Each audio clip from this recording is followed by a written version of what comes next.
আমি পরিচয় করে দিচ্ছি আজকের মাহফিলের সম্মানিত সভাপতি হযরত মাওলানা সৈয়দ আব্দুল কাদের বেলালী হুজুরকে। কতবার হইয়া আল্লাহ বলে একবার রেডি হয়ে যাবো।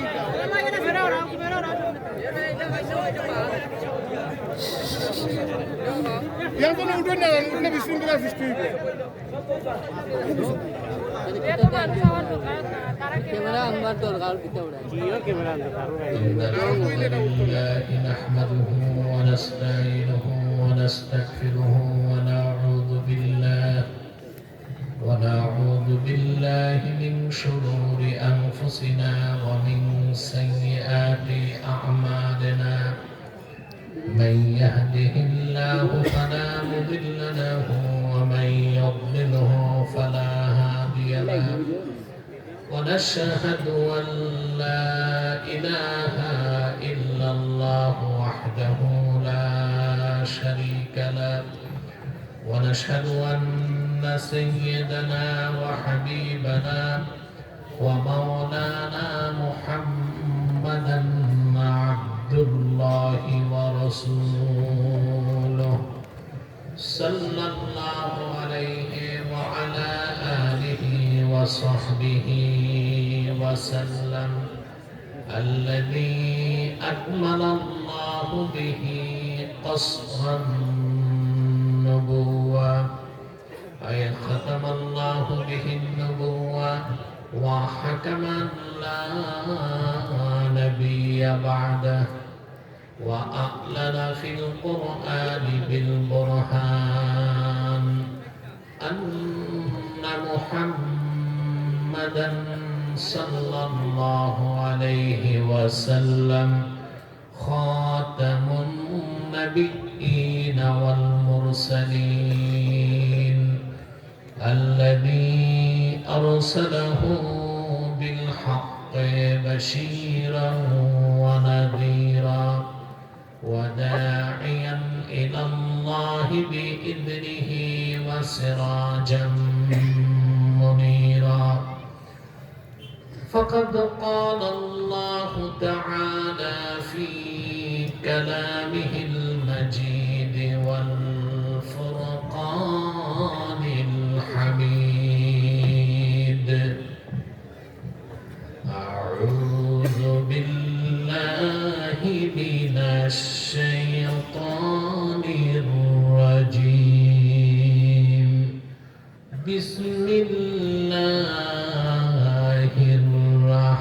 الرحمن الرحيم شهد الله أنه لا إله إلا هو والملائكة وأولو العلم قائما بالقسط لا إله إلا هو العزيز الحكيم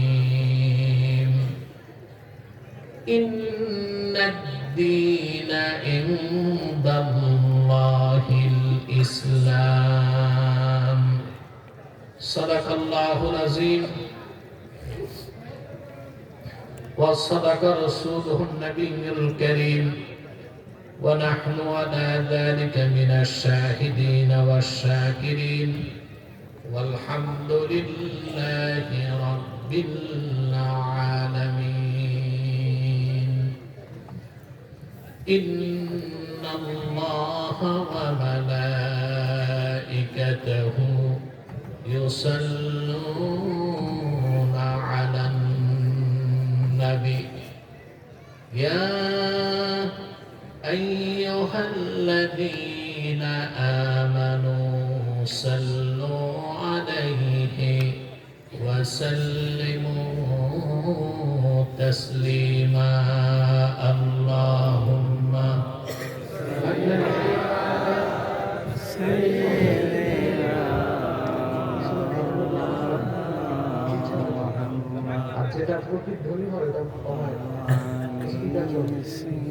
محمد قرون اللهم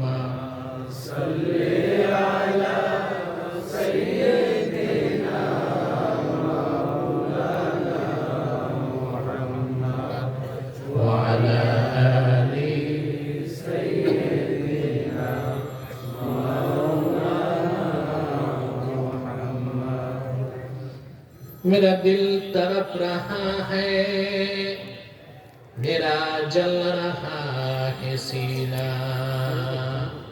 ये दवा वही मिलेगी, मुझे ले चलो मदीना।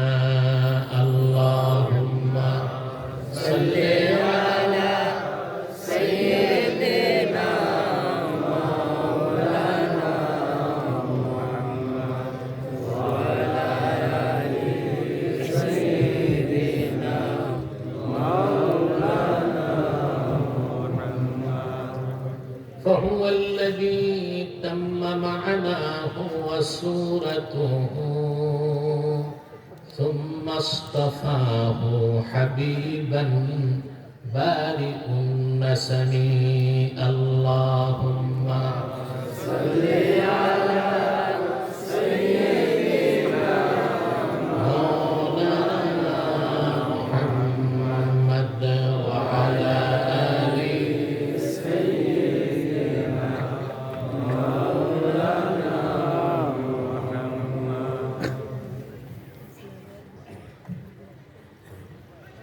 محمد رسول الله صلى الله عليه وسلم ختم الله به النبوة وحكما لا نبي بعده بلغ العلا بكماله حسنت جميع خصاله صلوا عليه وآله। পবিত্র মেহরাজুল নবী সাল্লাল্লাহু আলাইহি ওয়াসাল্লাম স্মরণে মানদারুকা ইসলামী যুব সংঘ এবং সমাজ কল্যাণ সংস্থার উদ্যোগে আয়োজিত আজকের ৮৮তম বার্ষিক ইসলামী সুন্নি মহাসম্মেলনের সম্মানিত সভাপতি জনাব সৈয়দ মৌলানা আব্দুল কাদের বেলালী সাহেব, বারাকাল্লাহু ফি উমরি, হাজারাত উলামায়ে কেরাম, তুলাবায়ে ইজাম, দুপুরবেলা আরামের সময় কর্মব্যস্ত জীবন সবকিছু বাদ দিয়ে আজকের মহতি মাহফিলে যারা উপস্থিত হয়েছেন স্বেচ্ছায় সানন্দে স্বতঃস্ফূর্তভাবে মনের আনন্দে তাদের সকলকে আমার পক্ষ থেকে হৃদয় নিংড়ানো ভালোবাসা, শুভেচ্ছা এবং অভিনন্দন জ্ঞাপন করছি। সবটুকুন শুকরিয়া আল্লাহ তাআলার জন্য, যিনি আমাদেরকে তার দ্বীনের কাজে কবুল করেছে। সেজন্য আসুন আমরা সকলে একবার অবনত চিত্তে সাউন্ড যেটা প্রতিধ্বনি হয় দেয়ালে ওটা কমায় দাও, ওটা কমিয়ে দাও, স্পিকার চলবে, পিছনে হর্ন চলবে।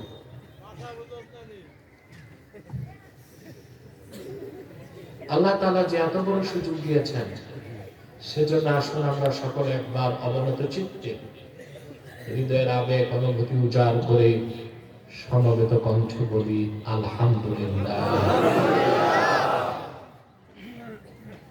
অগণিত অসংখ্য দরুদ ও সালাম আল্লাহর সৃষ্টির প্রধান আকর্ষণ, বিশ্ব সভার সভাপতি, সকল নবী রাসূলগণের মাথার তাজ, শামসুল হিদায়াত, বদরুদ্দুজা, সৈয়দুস সাকালাইন, ইমামুল মুরসালিন, খাতামুন নবিয়্যিন ওয়াল মুরসালিন, আফতাবে নবুওয়াত, শাহনশাহে রিসালাত, সরকারে দো জাহান, সুলতানুল মদিনা, নবিয়ুল আম্বিয়া, হুজুরে আকরাম, নূরে মুজাসসাম, নূরুন আলা নূর, সৈয়দিনা হাবিবিনা শফিঈনা মাওলানা মুহাম্মদ সাল্লাল্লাহু আলাইহি ওয়াসাল্লামের উপর আল্লাহ তাআলা যাকে আজ থেকে প্রায় ১৫০০ বছর আগে প্রেরণ করেছেন, সর্বশ্রেষ্ঠ ও সর্বশেষ নবী ও রাসূল হিসেবে, যার পরে আজ পর্যন্ত পৃথিবীতে অবশ্যই কোনো প্রকার নবী কিংবা রাসূল অবশ্যই আসে নাই, অবশ্যই এখনো নাই, অবশ্যই কিয়ামত পর্যন্ত আসবে না। প্রিয় বন্ধুগণ, আওয়াজ শোনা যাচ্ছে?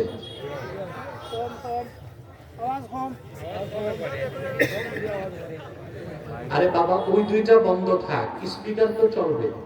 স্পিকার চালাও না কেন? তোমার ডিব্বাগুলো কি খালি? ডিব্বা খালি, চলে না? ইকো থাকবে না তো? রিভার্ব বন্ধ, ডিলে বন্ধ, পিছনে হরেন চলে না কেন? কিসের দুইটা? বিল্ডিং এ প্রতিধ্বনি হয়। এখন তো সমাধান কি হয়? মাইক সরানো নয়, বিল্ডিং সরানো। যেটা সহজ ওইটা করো। প্রিয় ভাইরা, আমি আজকে সূরা আলে ইমরান থেকে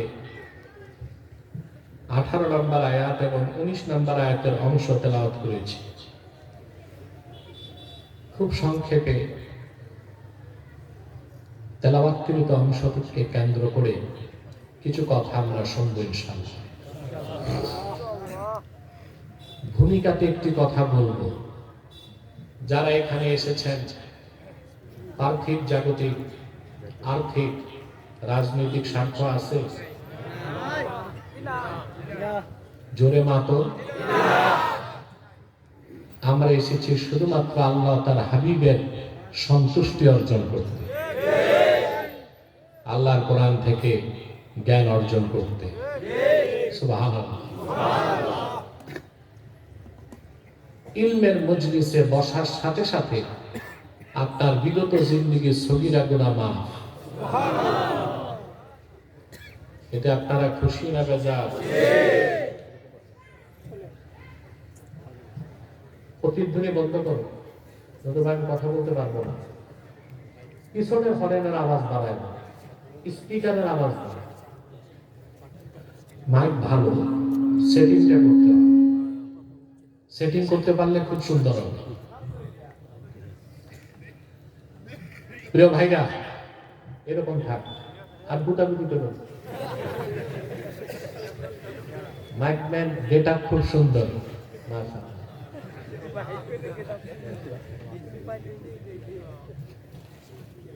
একটু পর আমরা মুনাজাত করব, করব না? এককভাবে না সম্মিলিতভাবে? এককভাবে দোয়া করলে কবুল হতেও পারে, নাও হতে পারে, কিন্তু সম্মিলিত দোয়া এটা আল্লাহ ফেরত দেন না। সুবহানাল্লাহ। মুআজ্জাম তাবারানীর হাদিস, রাসূলুল্লাহ সাল্লাল্লাহু আলাইহি ওয়াসাল্লাম ইরশাদ করেছেন, মা রাফা'a কওমুন আকুফাহুম ইলাল্লাহি তাআলা ইয়াসআলুনাহু শাইআন ইল্লা কানা হাক্কান আলাল্লাহি আন ইয়াদআ ফি আইদিহিম আল্লাযী সাআলুহু। মুআজ্জাম তাবারানীর হাদিস। আল্লাহর হাবিব ইরশাদ করেছেন, আমার উম্মতের লোকেরা যদি দলবদ্ধভাবে আল্লাহর কাছে হাত তুলে সম্মিলিতভাবে আল্লাহর কাছে কিছু চায়, আল্লাহর উপর হক হয়ে যায় তাদের হাতে। তারা যা চায় আল্লাহ তা দিয়ে দিবে। সুবহানাল্লাহ। এই হচ্ছে সম্মিলিত মুনাজাতের ফজিলত। অনেকে বেদাত বলে। সম্মিলিত মুনাজাতকে কি বলে? অথচ সম্মিলিত মুনাজাতের পক্ষে সহিহ হাদিস আছে। হোক এটা নামাজের পর, হোক মাহফিলের পর, হোক বিপদের সময়। আমরা যে হাত উঠাবো একটু পরে, দোয়াও কবুল হবে, তওবাও কবুল হবে। এতে আমরা খুশি? বেজার কে? শয়তান। শয়তান এখন একটা চেষ্টা করবে, মুনাজাতের আগে আপনাদের উঠানো যায় কিনা। আমরা সুযোগ দিব শয়তানকে? আমরা নিয়ত করছি কিছুক্ষণ পরে আজকের মুনাজাত করে গুনাহ মাফ করে নিষ্পাপ বেহেশতি আল্লাহওয়ালা হয়ে বাড়ি যেতে চাই। কারা কারা আল্লাহকে হাত তুলে দেখান।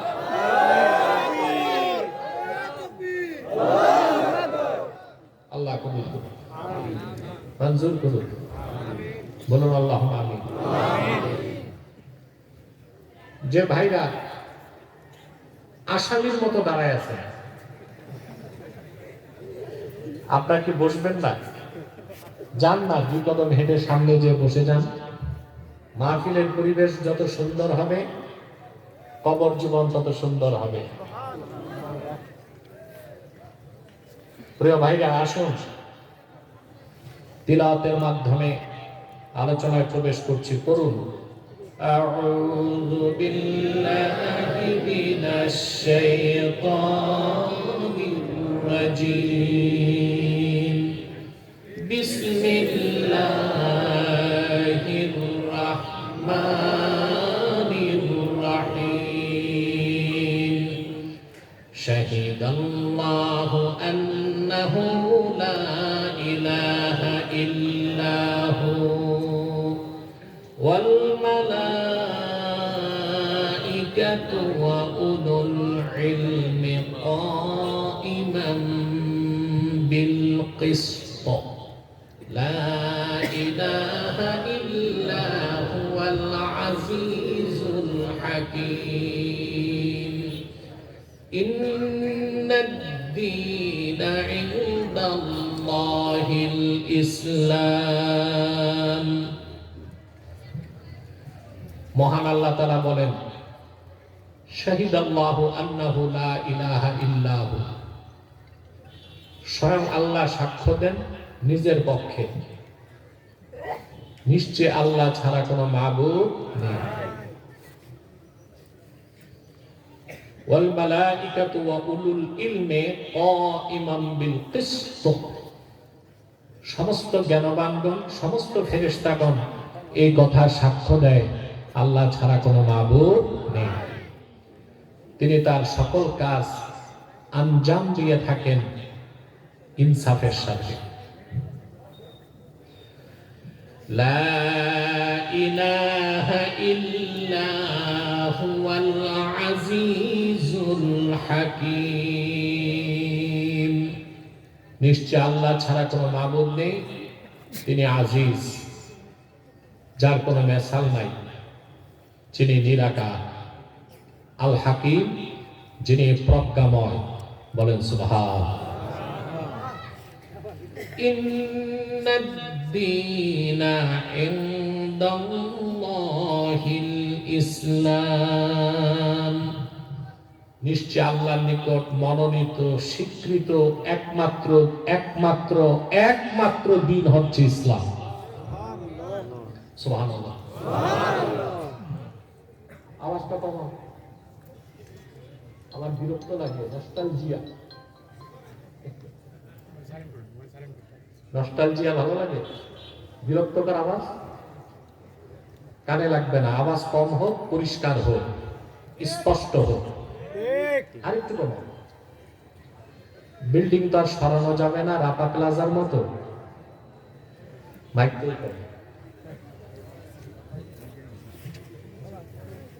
বন্ধুগণ, কথা শুনতেছেন? আল্লাহ ছাড়া কোনো মাবুদ নাই, এই সাক্ষ্য কার? আল্লাহ নিজে সাক্ষ্য দিয়েছেন। সমস্ত ফেরেশতাগণ এই কথা সাক্ষ্য দেন, সমস্ত জ্ঞানবানগণ এই কথা সাক্ষ্য দেন। সুবহানাল্লাহ। আল্লামা বদরুদ্দিন আইনি উমদাতুল কারি শরফুস সহিহুল বুখারীতে বুখারী শরীফ তারজামাতুল বাবের ব্যাখ্যা করতে যে একটা হাদিস উল্লেখ করছেন। ১৫০০ বছর আগে শাম দেশ থেকে 2 জন ইহুদি, শাম দেশ চিনেন? সিরিয়া।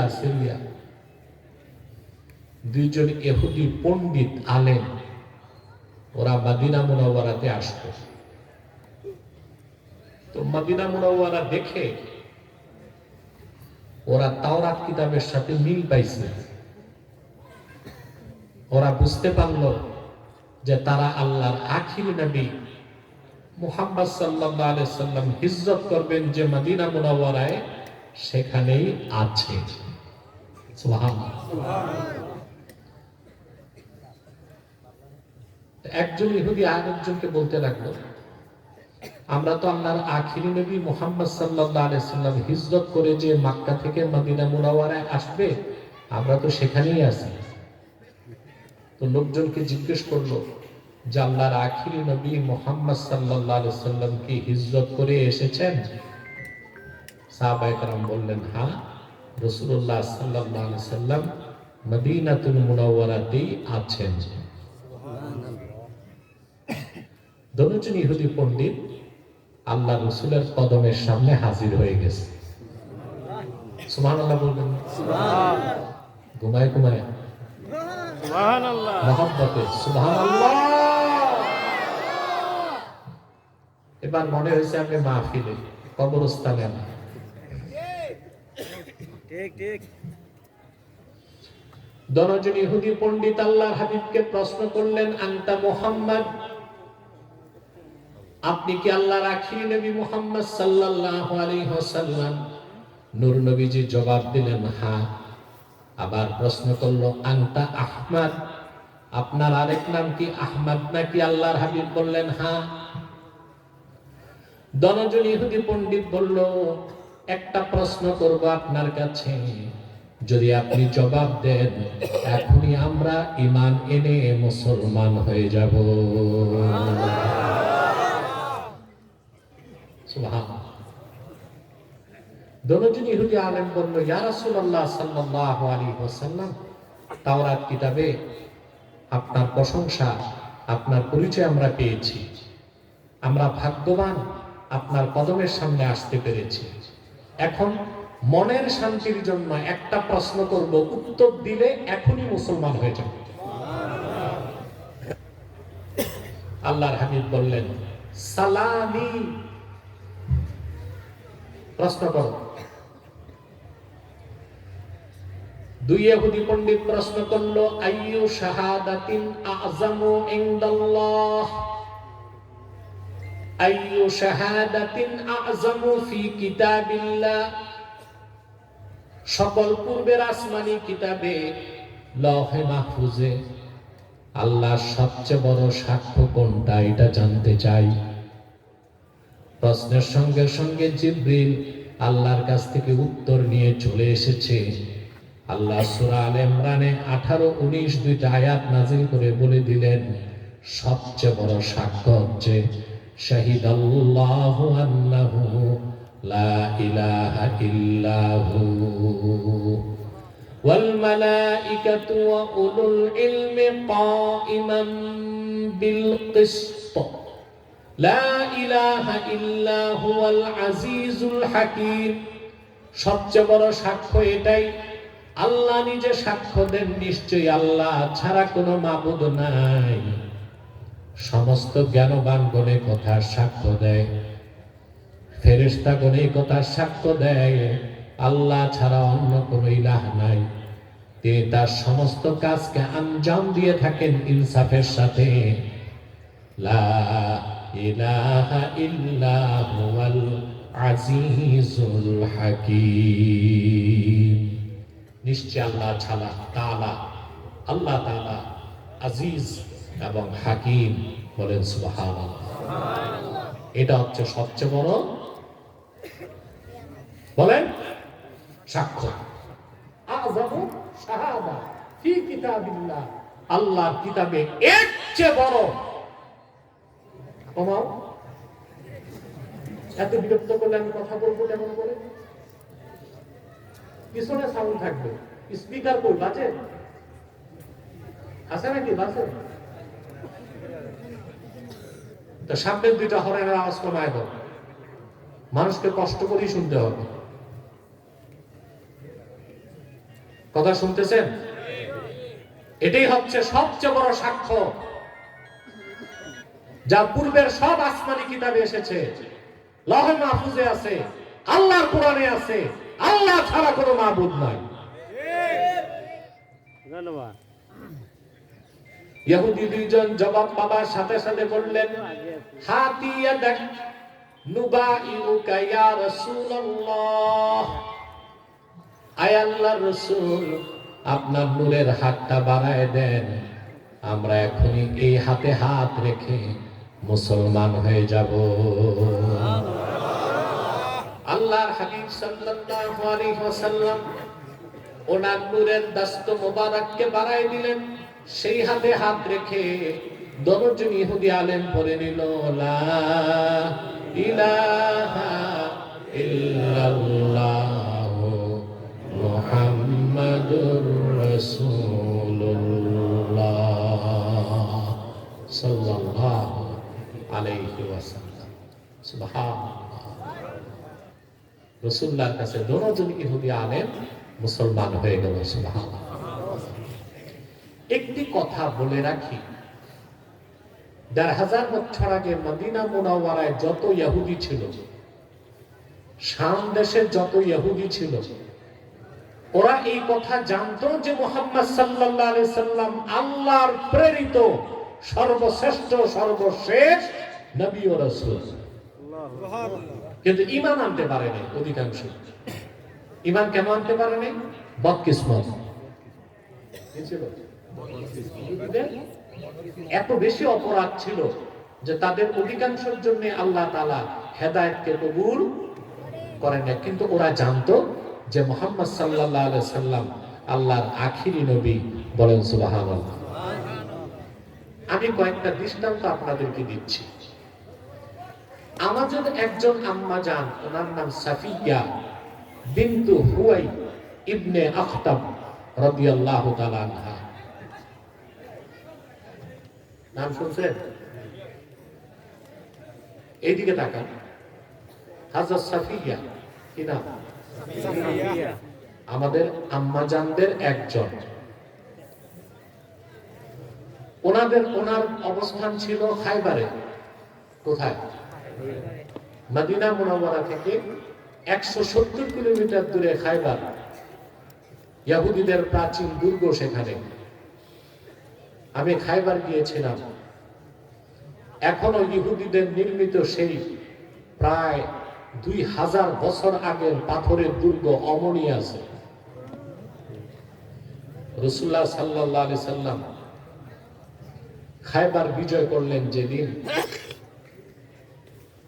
হযরত সফিয়ার পিতা হুয়াই বিন আখতাব ইহুদি আলেম ছিল, নিহত হয়েছে। হযরত সফিয়া বন্দী হলেন।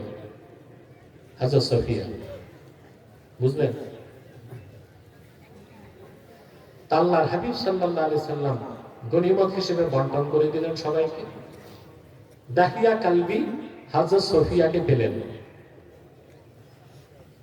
হযরত সফিয়া আল্লাহর হাবিবের কাছে আবেদন করলেন, ইয়া রাসূলুল্লাহ, ইয়া হাবিবাল্লাহ, আমি আল্লাহর পয়গম্বর হারুনের বংশধর, আমি অন্য কারো কাছে থাকতে চাই না, আপনার কদমে জায়গা চাই। আল্লাহর হাবিব তার দরখাস্ত মঞ্জুর করলেন। তিনি ঈমান এনে মুসলমান হয়ে গেলেন। আল্লাহর হাবিব তাকে বিয়ে করলেন। হযরত সফিয়া হয়ে গেলেন উম্মত জননী।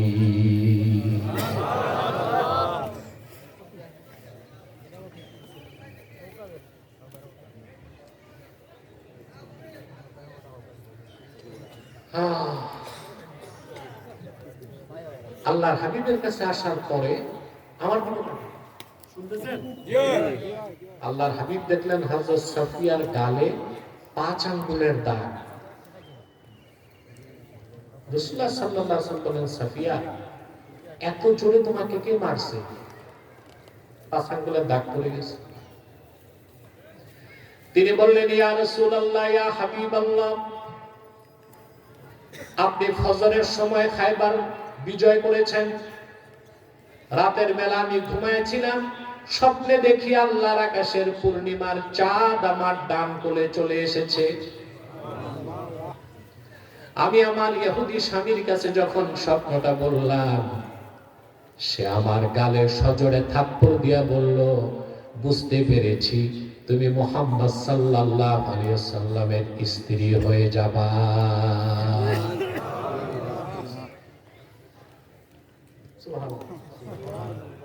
ইহুদি বুঝতে পেরেছিল পূর্ণিমার চাঁদ দিয়ে কাকে বোঝানো হয়েছে?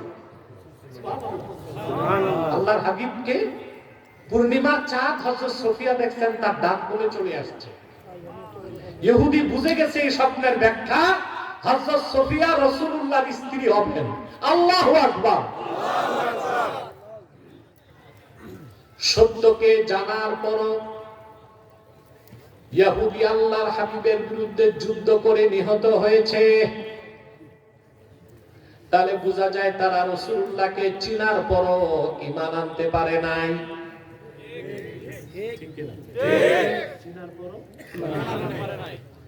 খায়বার যুদ্ধের আগে রাসূলুল্লাহ সাল্লাল্লাহু আলাইহি সাল্লামের হিজরতের পরে হযরত সোফিয়ার পিতা হুয়াই বিন আখতাব আর হযরত সোফিয়ার চাচা দুইজন মদিনা শরীফ এসেছে রাসূলুল্লাহকে দেখতে।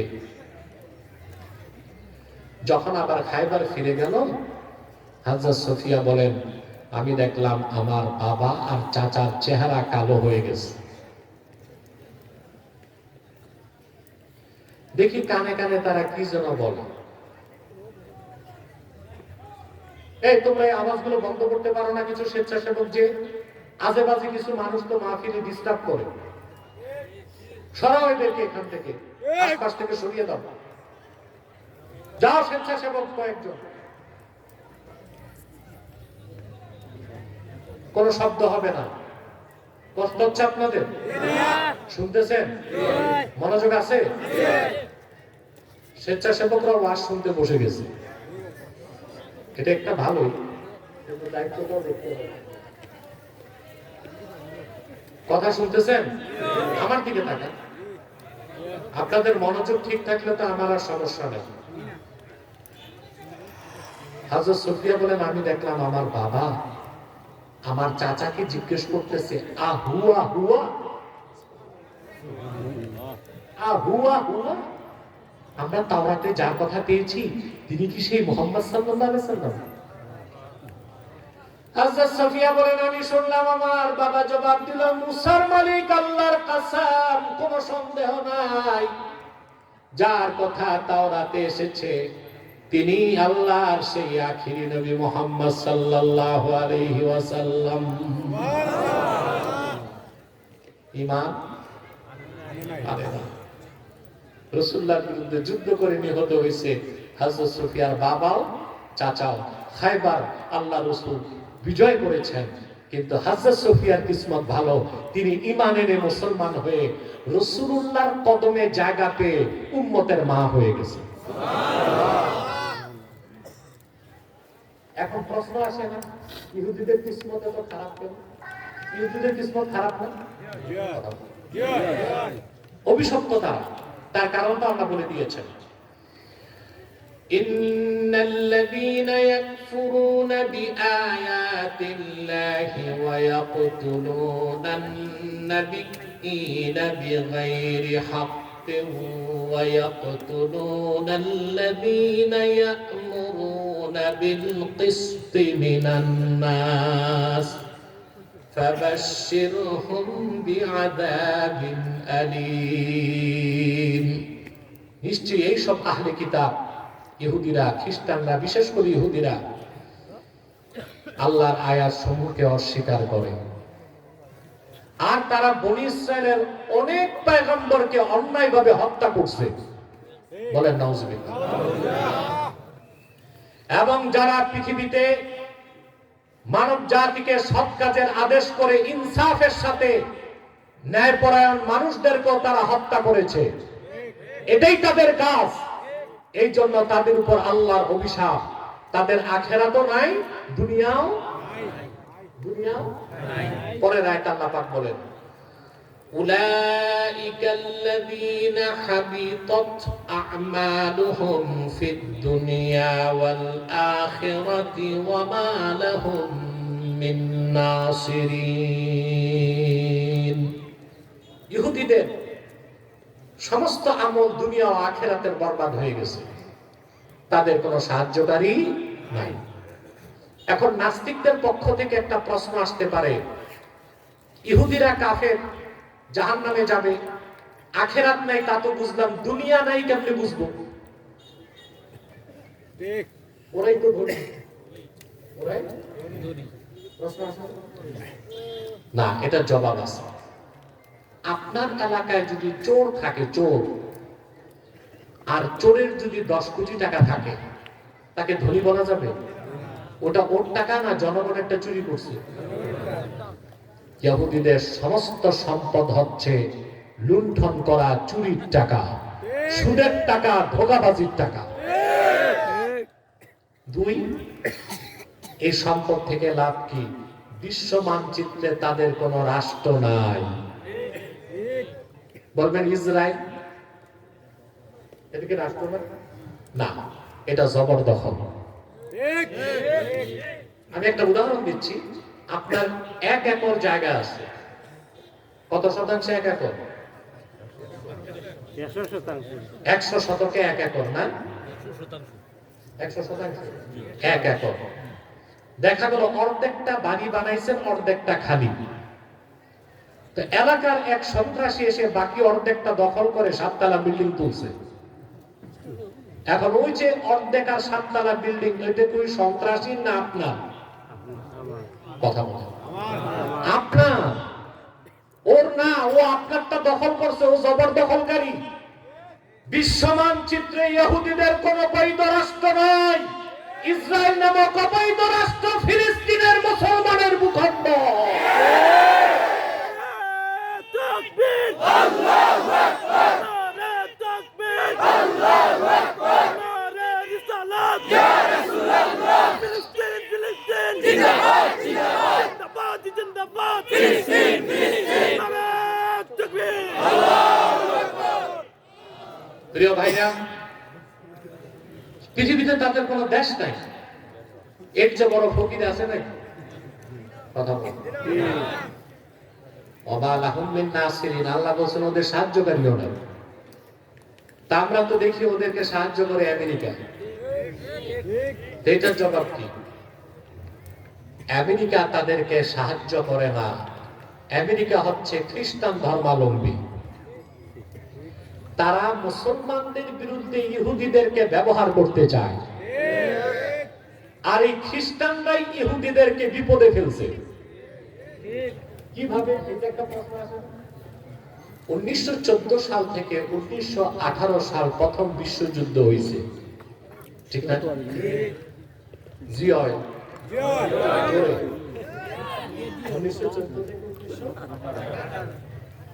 1917 সালে খেলাফতে ওসমানিয়া ভেঙে যায়। 1917 সালে ইহুদিরা তুর্কি খেলাফতের বিপক্ষে ছিল, আর ইহুদিরা ব্রিটেনের পক্ষ নিয়েছিল, আর তুরস্ক পক্ষ নিয়েছিল জার্মানির। তখন ব্রিটেন ইহুদিদেরকে বলল, তোমরা যে আমাদেরকে সহযোগিতা করেছো, কি চাও? বলে, আমরা একটা রাষ্ট্র চাই। কি চাই? বলো কোথায় চাও? ইহুদিরা 3টা জায়গা প্রস্তাব করলো, ব্রাজিল, আর্জেন্টিনা, দক্ষিণ আফ্রিকা, 3 নম্বরে ছিল ফিলিস্তিন। কুখ্যাত খ্রিস্টানরা ভাবলো, মিস্টার বেলফোর, সে ছিল ব্রিটিশ পররাষ্ট্রমন্ত্রী, সে চিন্তা করলো যে ইহুদিদেরকে রাষ্ট্র দিব ঠিক, শান্তিতে থাকতে দিব না। এই জন্য আফ্রিকাতেও দেয় নাই, আর্জেন্টিনাতেও দেয় নাই, দিছে নিয়ে মুসলমানদের পায়ের কাছে। কোথায়? যেন মুসলমানদের সাথে দ্বন্দ্ব লেগে থাকে, মুসলমানদেরও ক্ষতি হয়, ইহুদিরাও যেন শান্তিতে থাকতে না পারে। তাহলে আসলে কি তাদের সাহায্যকারী আছে? কথা বলেন। বিশ্ব মানচিত্র থেকে আজ হোক কাল হোক ইসরায়েল নামক রাষ্ট্র নিশ্চিহ্ন হয়ে যাবে ইনশাআল্লাহ। আপনারা দেখেন নাই 23 সালের 7ই অক্টোবরের পর থেকে এই পৃথিবীর অবৈধ সন্ত্রাসী ইসরায়েলের বাহিনী 2 বছর গণহত্যা চালিয়েছে ফিলিস্তিনে। 70,000 মুসলমান জীবন দিয়েছে, বাইতুল মুকাদ্দাসের চাবি ইহুদিদের হাতে দেয় না। আমরা মুসলমান বাংলাদেশে নিরীহ, ফিলিস্তিনের পক্ষে লড়াই করতে পারি না, চোখের পানি আছে তাদের জন্য, সমর্থন আছে। আমরা চাই আমাদের রাষ্ট্র ফিলিস্তিনকে সমর্থন দেয়, কিন্তু বড় দুঃখের সাথে বলছি, আমি কোনো কথা গোপন রাখতে পারি না, একদম ওপেন করে দিচ্ছি। বর্তমান সরকার সিদ্ধান্ত নিয়েছে ইসরায়েলকে সাহায্য করবে। কিভাবে? প্রশ্ন আসে।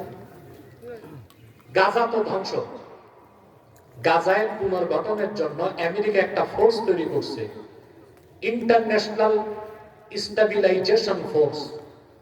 ইন্টারন্যাশনাল স্টেবিলাইজেশন ফোর্স, আন্তর্জাতিক স্থিতিশীল প্রতিষ্ঠাকারী ফোর্স, একটা বাহিনী বিভিন্ন দেশ থেকে নিয়ে এই বাহিনীগুলো গাজাতে কাজ করবে। কিন্তু সবচেয়ে আশ্চর্যের বিষয়, সেই বাহিনীতে মূল ভূমিকায় থাকবে ইসরায়েল। অস্থিতিশীলতা সৃষ্টি করলো যে ইসরায়েল, যে ইসরায়েল হচ্ছে আন্তর্জাতিক আদালতে আসামি, স্থিতিশীলতার সেই বাহিনীতে ইসরায়েল তো থাকতে পারে না। তাহলে বোঝা যায় এই বাহিনীও কাজ করবে ফিলিস্তিনের বিপক্ষে, ইসরায়েলের পক্ষে। আপনাদের নিরাপত্তা উপদেষ্টা খলিল আমেরিকায় আছে, পররাষ্ট্রমন্ত্রী রবিও কাপুরকে সে বলেছে ইসরায়েলের সাথে গাজাতে বাংলাদেশ বাহিনীও কাজ করবে। মেনে নিবেন? এটা হচ্ছে পরোক্ষভাবে ইসরায়েলকে সমর্থন। 54 বছরে বাংলাদেশের কোন নির্বাচিত সরকার ইসরায়েলের পক্ষে কাজ করার কোন ইচ্ছে করতে পারে নাই, জনগণ তা দেয় নাই। অনির্বাচিত সরকার ক্ষমতায় আছে, ইহুদিদের স্বার্থে কাজ করলে আবার জনগণ মাঠে নামবে।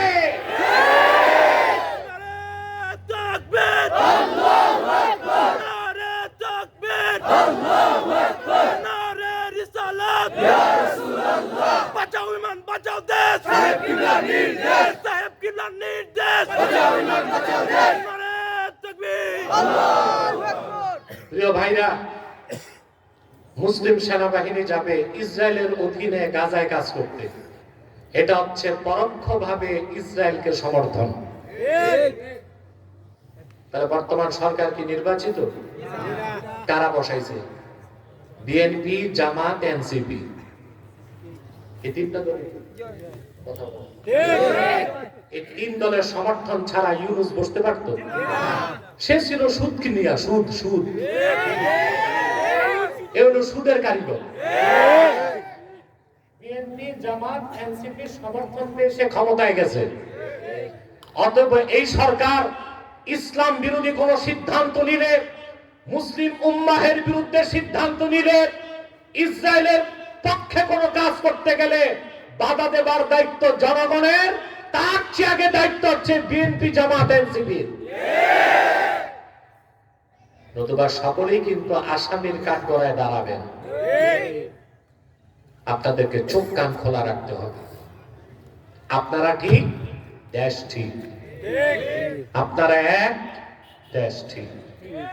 আপনারা যদি ঘুমিয়ে থাকেন তলে তলে, বিহাইন্ড দ্য স্ক্রিন এমন কিছু হয়ে যাবে পরবর্তীতে যার কাজা কাফারা আপনাদের হাতে থাকবে না। অতএব এই ইহুদিরা হচ্ছে অভিশপ্ত জাতি। ইহুদিরা, ওদের কোনো সাহায্যকারী নাই। আমার ভাইয়েরা, রাসূলুল্লাহ সাল্লাল্লাহু আলাইহি সাল্লামের নূরের জামানায় খুব কম সংখ্যক ইহুদি মুসলমান হতে পেরেছিল। যাদের ভাগ্য ভালো ছিল তাদের মধ্যে সেই দুইজন যারা ছিল শাম দেশের সবচেয়ে বড় ইহুদি ধর্মের পণ্ডিত, যাদের দুজনই রাসূলুল্লাহর কাছে এসে কোরআনের একটা আয়াত শুনে মুসলমান হয়ে গেছে। বলেন সুবহানাল্লাহ। সেই আয়াতটা কি? শাহিদাল্লাহু আন্নাহু লা ইলাহা ইল্লাহু নিশ্চয় আল্লাহ সাক্ষ্য দেন তিনি ছাড়া কোনো মাবুদ নাই। খুব মন দিয়া শোনেন, আল্লাহ একজন আছেন এটা বিশ্বাস করতে কোনো প্রমাণ লাগে না। প্রমাণ, কারণ আল্লাহ আছেন এর চেয়ে বাস্তব সত্য কোনো কথা নাই। আপনারা শুনলে অবাক হবেন মুসলমান, মক্কায় যত কাফের ছিল আবু জেহেল সহ সবচেয়ে কট্টরপন্থী কাফের ছিল 25 জন। ওই 25 জনের একজনও মুসলমান হইতে পারে নাই। 25 জনের নেতা ছিল আবু জেহেল। মক্কার সমস্ত কুরাইশ কাফের আবু জেহেল সহ আল্লাহকে বিশ্বাস করত, আল্লাহ আছে এটা বিশ্বাস করত, আরে মাতো না, কিন্তু আল্লাহ এক এটা বিশ্বাস করত না। তাহলে এক দৃষ্টে বলা যায় আমাদের দেশের নাস্তিকদের চেয়ে আবু জেহেল ভালো ছিল। কথা বলেন, আমাদের দেশের নাস্তিকরা তো আল্লাহকে স্রষ্টা হিসেবে বিশ্বাসই করে না, আর আবু জেহেল বিশ্বাস করত। এটা আমার কথা নয়, কোরআনে কারীম আল্লাহ তাআলা বলেন ওয়ালা ইন সাআলতাহুম মান খালাকাস সামাওয়াতি ওয়াল আরদা ওয়া সাখারাশ শামসা ওয়াল কামারা লা ইয়াকুলুন্না আল্লাহ। আল্লাহ রাব্বুল আলামিন বলেন হাবিব আমার মুহাম্মদ সাল্লাল্লাহু আলাইহি ওয়াসাল্লাম, যদি আপনি মক্কার কুরাইশ কাফেরদেরকে জিজ্ঞেস করেন এ আকাশ ও জমিনকে কে সৃষ্টি করেছেন, চাঁদ এবং সূর্যকে কে নিয়ন্ত্রণ করেন, তারা বলবে নিশ্চয়ই যিনি আকাশ ও জমিন সৃষ্টি করেছেন, চাঁদ এবং সূর্যকে নিয়ন্ত্রণ করেন তিনি আর কেউ নন, তিনি আল্লাহ। ওরা আল্লাহকে বিশ্বাস করত, কথা বলে আল্লাহ এক এটা বিশ্বাস করতো না। এই জন্য 360টা দেব-দেবীর পূজা করতো। 360টা কেন পূজা করতো সেটাও তারা বলেছে।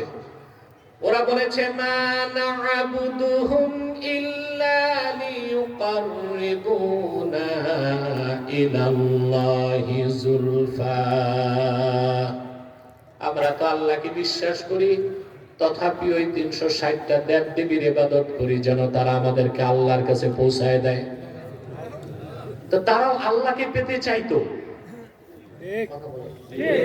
তাদের উদ্দেশ্য ছিল মহৎ, তরিকা ছিল খারাপ। উদ্দেশ্য ছিল মহৎ, তরিকা ছিল খারাপ। এত মহৎ উদ্দেশ্য থাকার পর তরিকা খারাপ ছিল, তারা সব কাফের মুশরিক জাহান্নামী। এখন বর্তমানে যারা নির্বাচনকে সামনে রেখে হিন্দুদের পূজা মণ্ডপে দৌড়াইছেন,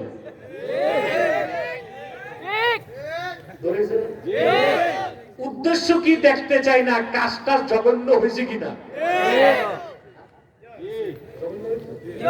উদ্দেশ্য পরে, মুশরিকদের উদ্দেশ্য ছিল কি আল্লাহকে পাওয়া, উদ্দেশ্য ছিল মহৎ, তরিকা ছিল খারাপ। এখন যারা যেই উদ্দেশ্যে পূজা মণ্ডপে দৌড়াইছেন, কীর্তন গাইছেন, লাড্ডু খাইছেন, মূর্তির সামনে দাঁড়াইছেন, উদ্দেশ্য কি দেখার দরকার নাই, কাজটা জঘন্য হয়েছে কিনা। 2-4টা ভোট আর কয়েকটা নোট,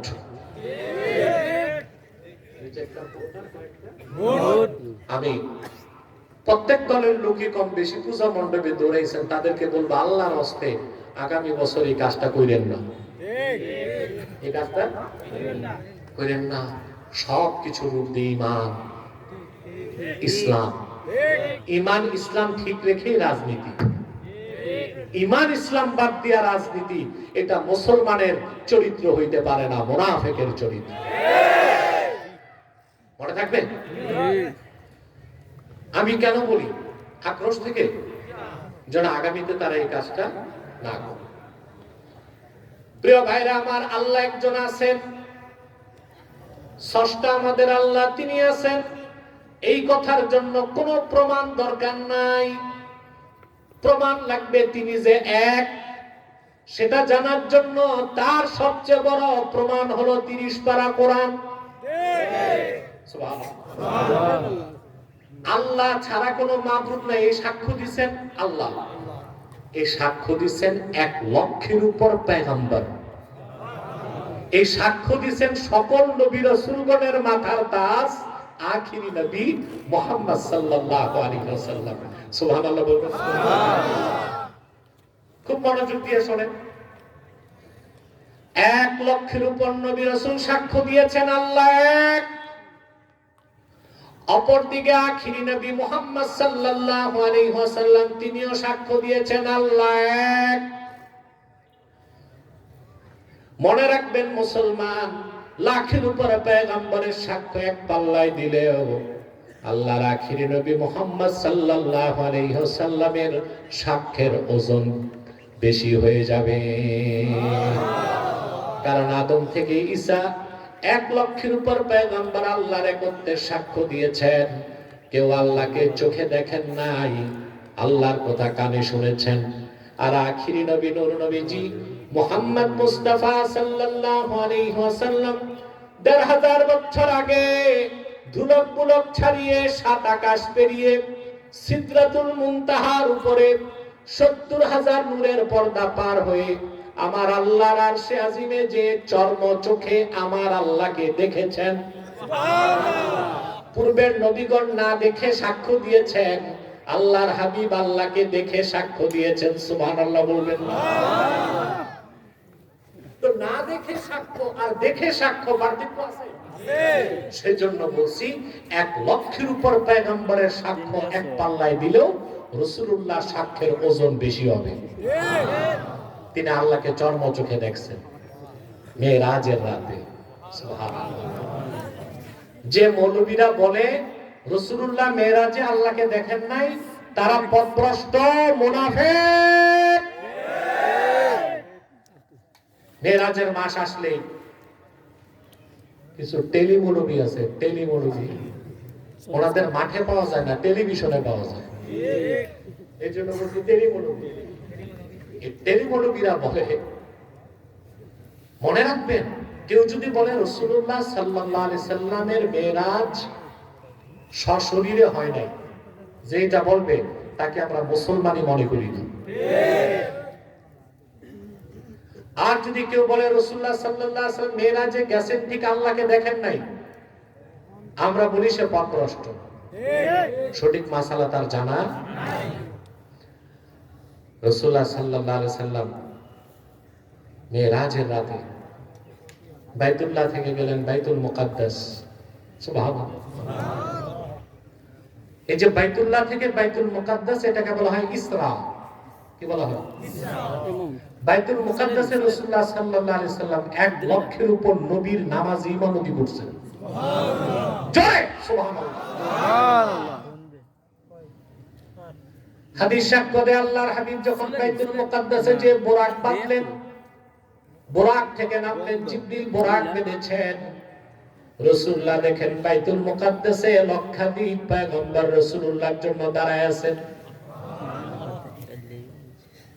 হযরত জিবরিল আল্লাহর পয়গম্বরদের পরিচয় করায় দিলেন, ইয়া রাসূলুল্লাহ, ইয়া হাবিবাল্লাহ, ইনি হযরতে আদম, ইনি ইব্রাহিম,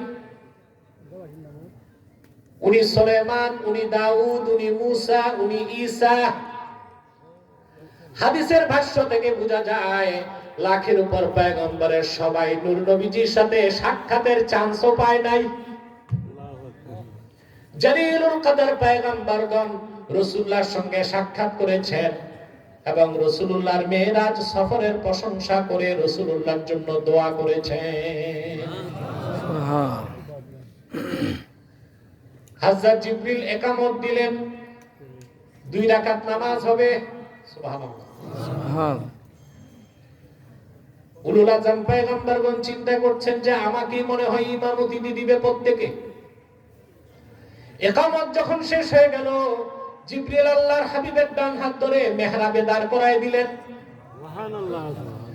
আল্লাহর আখিরি নবী মুহাম্মদ সাল্লাল্লাহু আলাইহি ওয়াসাল্লাম বাইতুল মুকাদ্দাসে লক্ষাধিক নবীর নামাজের ইমামতি করার পরে আল্লাহ তাআলা রাসূলুল্লাহকে ইমামুল মুরসালিন স্বীকৃতি দিয়ে দিলেন। সুবহানাল্লাহ। সেখান থেকে উরুজ, ঊর্ধ্বগমন, উরুজ থেকে মেরাজ। রাসূলুল্লাহ সাল্লাল্লাহু আলাইহি সাল্লাম ইরশাদ করেছেন, মালিক ইবনে সাআ থেকে হাদিসটি বুখারীতে আছে, মিশকাতেও আছে।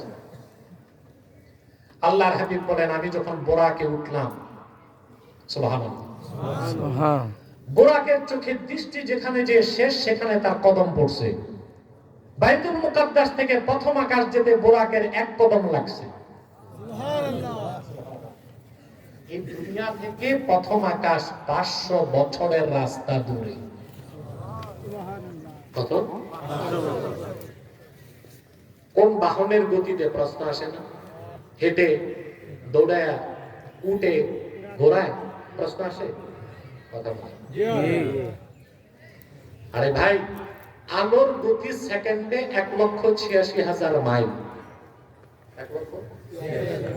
এখানে সুইস 1,86,000 মাইল। দুনিয়ার কোন প্রান্ত নেই, আরো দূরে।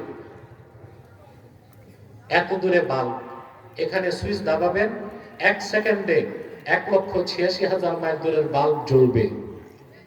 তাইলে এটা প্রমাণিত হবে। এই তোমরা উঠছো কেন? 2 জন 4 জন বসো। স্বেচ্ছাসেবক উঠবে না, এখন আর উঠার টাইম নেই, এখন বসার টাইম। একটা লোক উঠার চেষ্টা করবেন না, মাথাটাও নাড়বেন না। কথা শুনতেছেন? 1 সেকেন্ডে যদি 1,86,000 মাইল দূরের বাল্ব জ্বলে, তাইলে বুঝতে হবে আলোর গতি সেকেন্ডে কত। সেকেন্ডে যদি আলো 1,86,000 মাইল দূরে যায়, 60 সেকেন্ডের 1 মিনিটে কত দূরে যায়? ক্যালকুলেটর লাগবে। 60 মিনিটের 1 ঘন্টায় কত দূরে যায়? 24 ঘন্টার 1 দিনে কত দূরে যায়? 30 দিনের 1 মাসে কত দূরে যায়?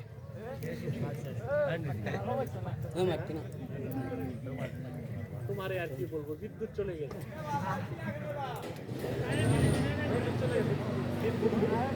বিদ্যুৎ চলে গেছে, বিদ্যুৎ, কারেন্ট চলে গেছিল। প্রিয় ভাইরা, 30 দিনের 1 মাসে আলো যত দূরে যায়, 12 মাসের 1 বছরে আলো যত দূরে যায়, বিজ্ঞানের ভাষায় তাকে বলা হয় 1 লাইট ইয়ার, 1 আলোক বর্ষ। যে আলো সেকেন্ডে 1,86,000 মাইল দূরে যায়, এই আলো যদি 1 বছর চলতে থাকে, এই রকম 500 বছর সময় লাগবে আলোকে প্রথম আকাশ স্পর্শ করতে। রাসূলুল্লাহ সাল্লাল্লাহু আলাইহি সাল্লাম দুনিয়ার কোন বাহন ব্যবহার করেন নাই। বাহনটা ছিল জান্নাতের, যার নাম বুরাক। বলেন সুবহানাল্লাহ। আরবিতে বারকুন অর্থ বিদ্যুৎ। বারকুন কি? বিদ্যুৎ। আর রাসূলুল্লাহর বাহন ছিল বুরাক। বারকুন লিখতে 3 অক্ষর, বুরাক লিখতে 4 অক্ষর। বারকুন লিখতে 3 অক্ষর, বুরাক লিখতে 4 অক্ষর। ইন্না জিয়াদাতাল মাবানি তাদুল্লু আলা জিয়াদাতিল মাআনি। দুইটা শব্দে, যে শব্দে অক্ষর বেশি তার অর্থ বেশি। বারকুন হচ্ছে দুনিয়ার বিদ্যুৎ, যা সেকেন্ডে যায় 1,86,000 মাইল। রাসূলুল্লাহটা ছিল নূরের বাহন বুরাক। তার সেকেন্ডে কত লক্ষ মাইল গেছে আল্লাহ ছাড়া কেউ বলতে পারে না। প্রথম আকাশে আল্লাহর হাবিব গেলেন, তারপর দ্বিতীয় আকাশ, তারপর তৃতীয়, তারপর চতুর্থ, তারপর পঞ্চম, তারপর ষষ্ঠ, তারপর সপ্তম, তারপর সিদরাতুল মুনতাহা, তারপরে লা মাকান, তারপরে লা জামান, তারপরে 70,000 নূরের পর্দা। একটা থেকে আরেকটা 500 বছরের দূরত্ব দূরে। এইরকম 70,000 নূরের পর্দা পার হয়ে আরশুল্লাহিল আযীমে যে আল্লাহর রাসূল চর্ম চোখে আল্লাহকে দেখেছেন। রাসূলুল্লাহ সাল্লাল্লাহু আলাইহি ওয়াসাল্লাম আল্লাহকে দেখেন নাই, কিছু রিওয়ায়াত পাওয়া যায়, কিন্তু সেটা গ্রহণযোগ্য মত না। ফতোয়ার উসুল হচ্ছে অগ্রহণযোগ্য মতে ফতোয়া দেওয়া হারাম। এটা শারহুল উকুদি রাসবিল মুফতিতে পাবেন। আল ফাতওয়া আলা কওলি গায়রির রাজিহ হারাম। কিতাবে একটা দুইটা মত পাইলে ফতোয়া দেওয়া যাবে না। যেটা গ্রহণযোগ্য মত নয়, রাজিহ কওল না, ওই মত ছাড়া অন্য মতে ফতোয়া দেওয়া কি? তো গ্রহণযোগ্য মত কি? প্রশ্ন আসে না? শুনবেন? বলবো? আল্লামা মোল্লা আলী কারি রাহমাতুল্লাহি আলাইহি ইমাম নববী থেকে জমহুর মুহাদ্দিসদের গ্রহণযোগ্য মত তুলে ধরেছেন। তিনি লেখেন, ওয়াল হাসিলু আন্নার রাজিহা আন্না মুহাম্মাদান সাল্লাল্লাহু আলাইহি ওয়াসাল্লাম রাআ রাব্বাহু লাইলাতাল মি'রাজ বিআইনাই রাসি। সমস্ত মুহাদ্দিসগণ একমত, গ্রহণযোগ্য মত এটাই, আল্লাহর আখিরি নবী নূর নবীজি মুহাম্মদ মুস্তাফা সাল্লাল্লাহু আলাইহি ওয়াসাল্লাম ১৫০০ বছর আগে সশরীরে ধুলক পুলক ছাড়িয়ে সাত আকাশ পেরিয়ে আল্লাহর আরশে আজিমে যে কপালের দুই চোখ দিয়া আল্লাহকে দেখেছেন। সুবহানাল্লাহ। এটাই ফতোয়া। এটা কি? মৌলবীদের অগ্রহণযোগ্য মত শুনবেন, কথা বলবেন। তো যে কথা বলছিলাম, সেখানে আল্লাহ